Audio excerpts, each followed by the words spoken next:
오늘 본문은 우리가 여러 번 들었던 씨앗 비유에 관한 말씀입니다. 이것은 하나님의 말씀을 듣는 것에 대한 내용입니다. 그게 네 가지 마음밭에 관한 비유인데요. 첫째는 길가 마음입니다.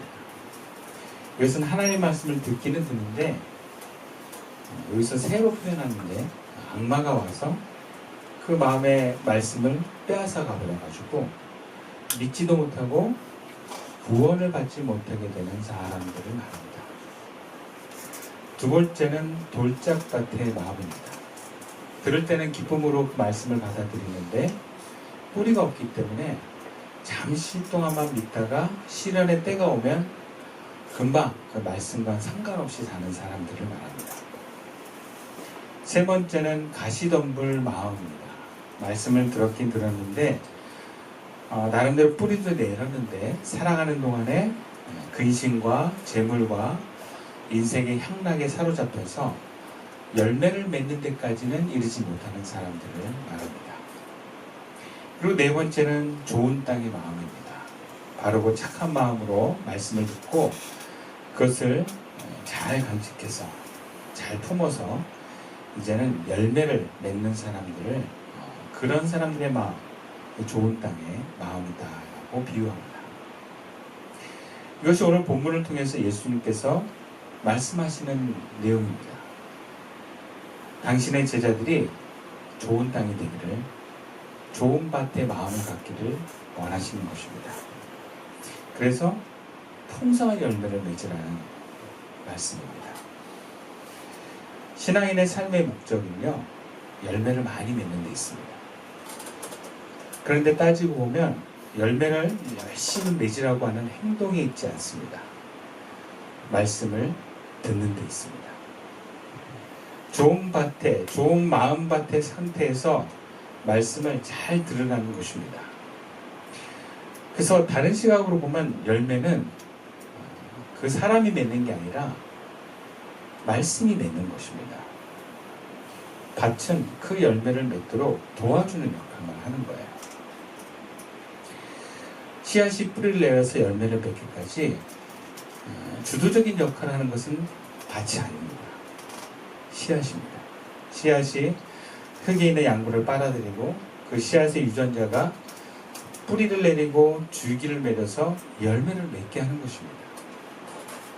밭은 그 씨앗이 잘 뿌리를 내리고 자라서 열매 맺도록 뭔가 보조적인 역할, 아주 중요한 역할을 하는 것입니다. 예수님은 본문의 밭에 뿌려진 씨앗은 하나님의 말씀이다라고 해석을 합니다. 그리고 그 씨앗이 심겨진 밭은 우리들이 그 말씀을 듣는 마음이라고 합니다.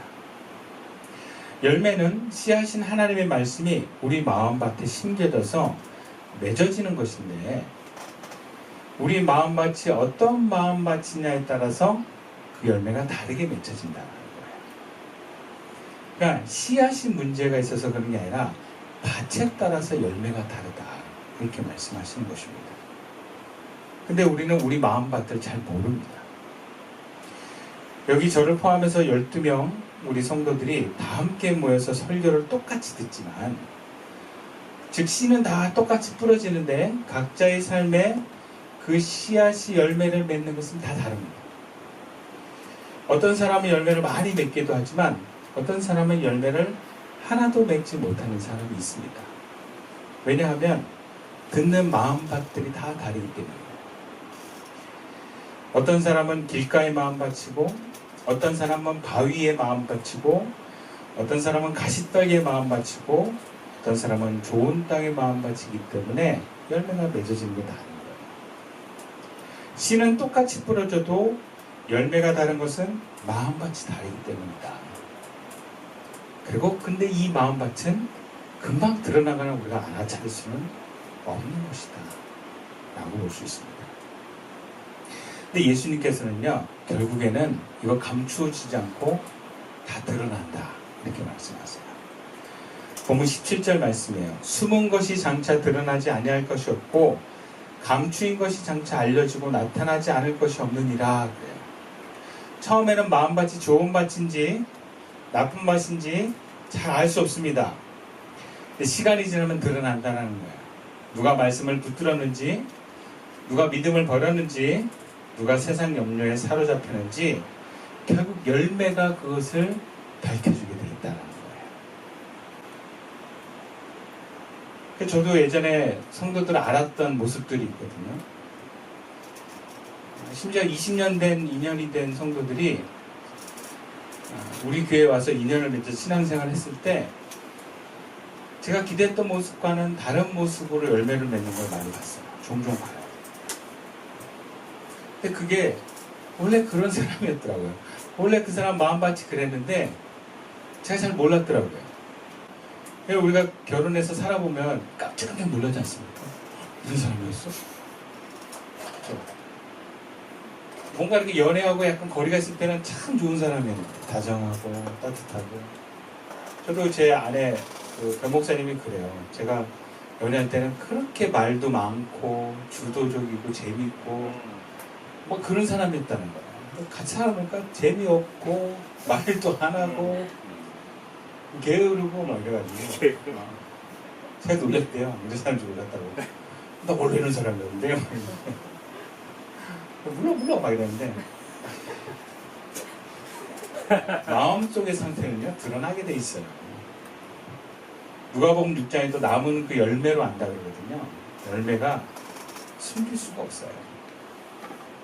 그래서 예수님께서는 제자들에게 특별히 복음의 비밀이 드러날 것이다. 그래서 10절 말씀에 이렇게 말씀하세요. 이르시되 하나님 나라의 비밀을 아는 것이 너희에게는 허락되었으나 다른 사람에게는 비유로 하나니 이는 그들로 보아도 보지 못하고 들어도 깨닫지 못하게 하려 함이라. 당시에 많은 사람들이 예수님의 정체를 제대로 알지 못했어요. 그러나 지금 감추인 것처럼 보여도 예수님이 누구신지, 하나님 나라가 무엇인지, 십자가의 의미가 무엇인지 결국엔 다 드러나게 될 것이다. 이런 말씀을 하셨습니다. 그렇다면 여기 주님의 부르심을 받은 저와 여러분들은요, 복음이 비밀이 허락된 사람들이에요. 네. 그래서 하나님께서는 우리에게, 저와 여러분들에게 당신의 뜻을 하나님 나라를 구현하기 위한 그 말씀의 씨앗을 우리에게 뿌려주시고 우리를 통해서 열매 맺기를 원하신다는 거예요.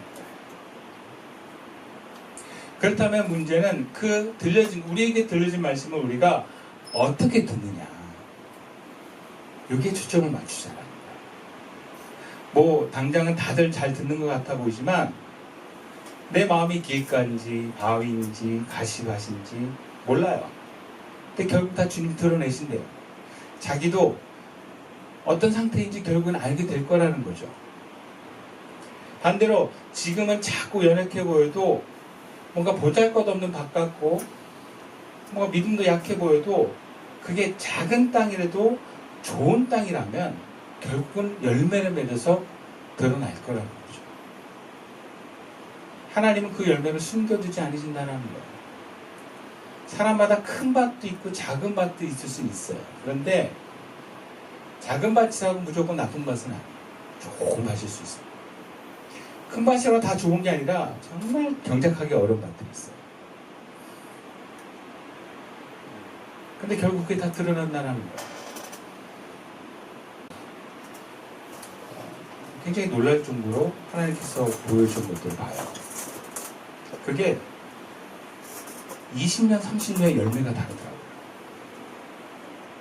그러니까 제가 제 삶에 제가 공부를 안 하는 걸 후회하지 않습니다. 공부를 안 하는 건 좋은 건 아니에요. 근데 공부 때문에 제가 신앙생활을 소홀히 하지 않았다는 걸 참 제가 감사하게 생각해요. 왜냐면 제 친구들은 다 그렇게 신앙생활을 포기했거든요. 공부한다고. 그래서 나름대로 명문대도 가고 뭐 미국에 어디도 가고 다 됐어요. 회계사도 되고 변호사도 되고 다. 근데 20년, 30년 지나서 만나봤는데 열매가 없어요. 그냥 저보다 좀 큰 아파트에 살고 애들 강남 이런 데서 살면서 그냥 학원으로 그냥 공부시키고 그렇게 살아요. 그냥. 그 머리도 막 빠져가지고 막 변호사 잘 안 된다고 막 하소연하고. 근데 저는 제 삶에 하나님을 맺은 열매들 보면 너무 감사하거든요. 이런 교회를 할 수 있다는 게 너무 귀하고, 그러니까 제가 아이들을 향해서도 공부 잘해라 이런 얘기가 잘 안 나오는 거예요. 그냥 제 삶이 그랬기 때문에, 제 삶의 평생 소망과 열망이 하나님과 소통하고 동행하는 거였기 때문에 아이들한테도 그래요. 하나님 말씀 잘 들어라. 그리고 너희 마음밭을 좋은 밭으로 갖고 오라. 그것만 얘기를 해요, 저는. 그리고 열매는 하나님의 맺어가신다는 걸 믿습니다.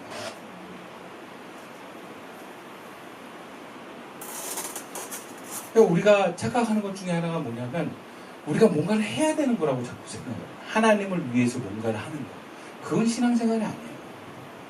그 무언가는 하나님이 하십니다. 우리는 뭘 하냐? 하나님의 메시지와 말씀을 마음에 담는 거예요. 그렇게 살아본 사람은 그것에 대한 확신이 있습니다. 제가 고등학교 때, 잘 들어 얘들아, 아무도 제 인생의 앞날에 관심이 없었어요. 부모도 그렇고. 근데 저는 고등학교 때 내가 어떻게 하나님께 영광을 돌릴까, 그게 고민이 되더라고요. 그래서 고등학교 1학년 때 함께 계속 기도를, 하나님 제가 무엇으로 하나님께 영광을 돌려드리겠습니까? 그 기도를 계속했어요. 그때 하나님이 어느 날 저에게 사건을 통해서 뭔가 보여주는 걸 통해서, 네가 나를 찬양하고 사람들 앞에서 하나님의 어떤 뜻을, 메시지를 전하는 삶을 살면 좋겠다는 감동이 왔어요. 근데 감동만 있지 구체적으로 뭔가 내가 할 수 있는 건 하나도 없었어요. 왜냐하면 저는 교회를 좋아하고 교회를 열심히 했지만, 그렇다고 교회에서 탁월한 아이는 아니었어요. 교회도 보면 탁월한 아이들이 있어요. 기도 시키면 기도 잘하고, 그러면서 공부도 잘해. 그거 우리가 흔히 뭐라 하면 교회 오빠들. 교회 오빠들이 있거든요. 되게 멋있어요. 그런, 제가 남자인데도 그런 형들이 되게 멋있어요. 성가대 하면 막 말도 잘하고 목소리 좋고. 저 속에 그런 사람도 아니었어요. 근데 하나님이 주신 말씀을 듣고, 주님, 제가 주님을 찬양하는 사람이 되겠습니다. 근데 길이 없습니다. 하나님 이루어 주십시오. 그렇게 기도만 했어요. 그랬더니 정말 고3 때 길이 열리고, 나갈 수 있는 용기도 주고, 노래를 잘할 수 있는 은사도 주시고, 좋은 선생님도 만나가지고 제가 그 길을 쭉쭉쭉 나갈 수 있었어요. 돈이 없을 땐 하나님 돈을 주시고, 실력이 없을 땐 실력을 주시고, 사람이 필요할 땐 사랑을 붙여주셨어요. 그래서 제가 지금 이런 목회를 할 수 있게 된 거예요. 제가 뛰어나서가 아니라 하나님이 저에게 준 말씀을 제가 잘 붙들었어요. 그래서 우리는요, 뭘 고민해야 되냐? 말씀이 들려지는가를 고민하시고, 즉 하나님의 씨앗이 나에게 뿌려지는가, 나에게 메시지가 있는가를 고민하셔야 돼요. 그러려면 여러분, 메시지를 들으려고 하셔야 돼요. 우리 삶에 하나님은 많이 말씀하지만 그걸 하나도 듣지 않으려고 하는 사람한테는 그냥 사건으로 끝나요. 오늘 본문의 표현에 하면 비유로 끝나요. 비유. 아무나 알아들을 수가 없어요. 근데 여러분 안에 많은 말씀하시는 하나님의 비유적 사건들을 물어보시면 그것은 나에게 메시지로 가요. 하나님 어떻게 하라는 거죠? 하나 나에게 말씀하시는 건 무엇인가요? 자꾸 물어보시라는 거예요. 그러면 하나님이 말씀하세요. 그럼 그 말씀이 들려지는 사람은 뭘 고민해야 되느냐? 마음밭을 고민하셔야 돼요. 마음밭. 그럼 청소년들은 공부를 잘하면 좋아요. 유리해요. 좋은 데 가면 좋아요. 확실히. 근데 하나님 말씀 없이 사는 것을 청소년 때부터, 하나님 말씀대로 사는 것을 청소년 때부터 경험한 사람과 그렇지 못한 사람의 인생은 크게 달라집니다. 대학교만 들어갔다고 끝이 아니에요. 계속 장벽을 만납니다. 그때마다 어떻게 살 거예요? 여러분이 어린 날부터 하나님의 음성을 듣고 순종하기를 배우십시오. 그리고 그 말씀이 순종되어진가를 내 마음을 자꾸 살펴보세요. 오늘 그 마음에 대한 얘기를 하십니다. 어떻게 내가 마음밭을 가꾸어야 되는 건지, 그게 그냥 되는 게 아니라 내가 어떻게 그것을 변화시켜 나가야 되는지를 우리에게 말씀하십니다. 구체적으로 열매를 맺지 못하게 하는 세 가지 마음밭이 나와요. 세 가지. 첫 번째가 길가, 그럼 밭도 아니에요. 두 번째 돌밭, 세 번째가 가시밭입니다. 우리가 처음부터 좋은 밭일 확률은 적습니다. 나이가 들수록 세상에 때가 묻을수록 우리 밭은 더 망가집니다. 결국 말씀이 들려도 열매 맺지 못하는 밭이 됩니다. 그래서 하나하나 내 마음밭을 살피면서 좋은 밭으로 바꿔나가야 돼요. 그러면 구체적으로 첫 번째 어떻게 바꿔나가는가? 길가입니다. 본문 12절 말씀이에요. 함께 읽어볼까요? 시작. 길가에 있다는 것은 말씀을 들은 자니 이에 마귀가 가서 그들이 믿어 구원 얻지 못하게 하려고 말씀을 그 마음에서 빼앗는 자요. 그럼 처음에 길가인 마음인 사람이 있어요. 아, 길가구나 하신 사람들은요, 어떻게 고쳐야 되는가? 성령 받으셔야 됩니다. 길가는 밭이 아닙니다. 이것은 열매를 맺을 수 없는 마음이에요. 그런데 하나님이 들려준 씨앗과 말씀은 들립니다. 그러니까 여러분들 중에도 길가가 있을 수 있다는 얘기예요. 근데 일단 하나님의 말씀을 듣는다면 성도예요. 예배 자리까지 나와서 하나님의 말씀을 듣는다는 것, 설교를 듣는다는 것은 성도입니다. 근데 문제는 그 설교를, 그 메시지를 듣는 마음에 마귀가 마음대로 들락날락하면서 말씀의 씨앗을 가져가 버린다는 거예요. 그걸 내가 못 막는 거예요. 그럼 마귀는 내가 못 막습니다. 마귀가 너무 쉽게 들어오면 그냥 나도 모르게 말씀이 사라져버려요. 주일날 말씀 좋다 했던 사람도 까맣게 잊어버린 경우가 많아요. 하나도 생각이 안 납니다. 심겨지지 않습니다. 우리 마음에 맘 놓고 마귀가 들어오면 그 마귀 막을 수 없어요. 그러면 12절에 의하면 마귀가 들어와서 뭐 한다라는 거예요? 그 사람에게 구원을 얻지 못하게 하려고 합니다. 그러니까 아직 구원이 이루어지지 않은 사람이에요. 길가입니다. 그러니까 여기서 구원은 교회에 나오는 게 아니고요. 내가 거듭나서 하나님이 나에게 오신 사람이 구원이에요.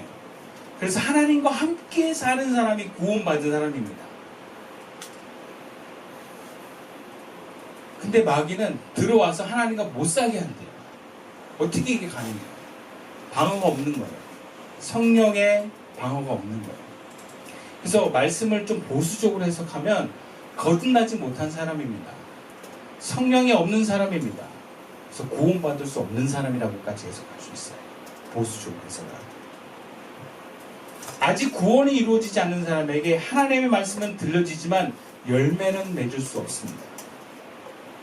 하나님께서 길가에도 말씀을 뿌리지만 길가에는 뿌려지는 거지 열매를 맺으려고 하는 의지는 없어요. 그러니까 길가는 안 돼요, 여러분. 한마디.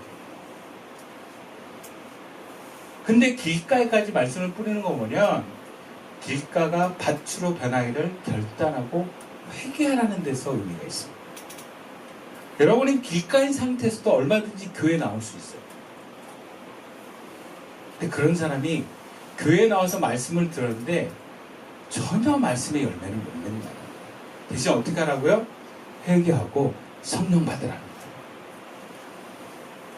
그래서 성령의 임재가 없는 사람, 구원의 확신이 없는 사람, 하나님이 내 안에가 아니라 저 위에 계신다고 믿는 사람, 확신이 없는 사람, 내 마음이 길가인 것을 알아차리고 인정하고 구원을 요청하십시오. 주님 오셔서 나를 구원해달라고 요청하십시오. 그리고 성령님 나에게 오셔달라고 성령님을 초청하십시오. 그러면 성령 하나님 우리에게 오십니다.